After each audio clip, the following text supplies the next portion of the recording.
ऐसा क्यों है कि ह्यूमंस एक दूसरे के साथ शांति से नहीं रह सकते? What is stopping us from doing that, from achieving that? Divisions on the basis of race, language, region, बहाना कुछ भी हो सकता है। इनफैक्ट एक पड़ोसी पड़ोसी से लड़ मरता है। सो एक्सक्यूजेज और रीजंस की कोई कमी नहीं है कि why we are not able to live with each other peacefully. I think the short answer would be because we are not design to. अगर आप एनिमल किंगडम को देखो, आप देखो कि कितने तरह के स्पीशीज होते हैं and they are all vulnerable एक दूसरे से, और कभी कभी अपने आप से ही।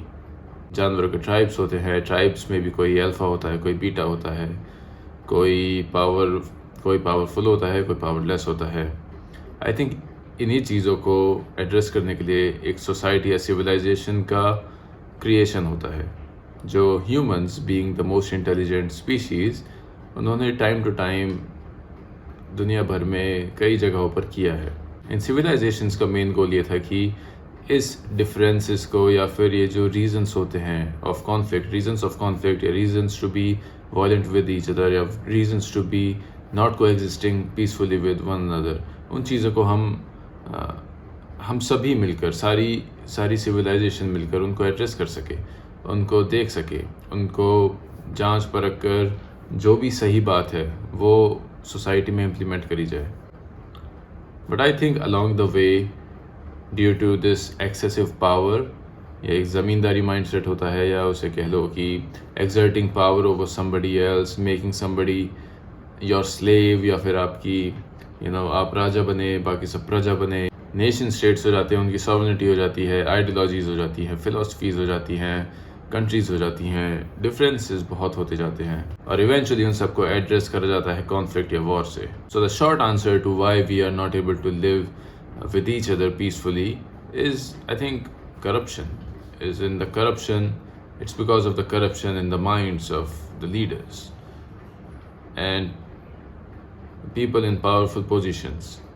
एक powerful और bully इंसान, country, ideology can create havoc and chaos in all over the world. इंसान इंटेलिजेंट होता है, दिस इज़ अ फैक्ट। अब वो इंटेलिजेंस को कोई क्रिएशन में लगा सकता है या कोई डिस्ट्रक्शन में लगाता है, बट अनफॉर्चुनेटली कलयुग का इफेक्ट कह लो या कुछ भी कह लो, आज की डेट में बहुत सारी दुनिया सिर्फ डिस्ट्रक्शन में लगी हुई है। अपने शॉर्ट टर्म गोल्स को फोकस में रखकर, सिर्फ कंजम्पशन और कंज्यूमरिज्म पर फोकस करके, they just want to stay at the top किसी भी तरह से। They can ruin their own country, loot their own people, or attack someone else. I think हमारी civilization का collective जो एक goal हुआ करता था, to be more intelligent, to be more resourceful, to be more more logical, more whatever. I think ये goal कहीं ना कहीं ख़त्म हो गया civilization का. We have taken civilization for granted. और हो क्या रहा है कि इंडिविजुअल्स या फिर छोटे छोटे ग्रुप्स, एक तो डिविजन्स बहुत हो गए सोसाइटी में। कोई इंसान कोई आइडेंटिटी लेकर बैठा है, कोई इंसान कोई आइडेंटिटी लेकर बैठा है, और सभी अपनी अपनी आइडेंटिटी के पॉइंट ऑफ व्यू से, पर्सपेक्टिव से दुनिया को चलाना चाहते हैं। दिस इज़ वेयर इशूज़ कम इन। जहाँ ह्यूमैनिटी का फोकस सिर्फ ह्यूमैनिटी को आगे बढ़ाना होना चाहिए था, हमारा फोकस जहाँ ये होना चाहिए था कि हम सुप्रीम या बेस्ट तरीके से बेस्ट चीज़ों को इम्प्लीमेंट करें अपने एजुकेशन सिस्टम में, अपनी सोसाइटी में, जिससे हमारी पूरी सोसाइटी अच्छी हो। लोग सिर्फ अपना अपना सोचते हैं, इंस्टीट्यूशंस करप्ट होते हैं, आउटडेटेड नॉलेज सिस्टम्स होते हैं, सोसाइटी में एक रैट रेस लगी हुई है और कोई भी डायरेक्शन देने को रेडी नहीं है।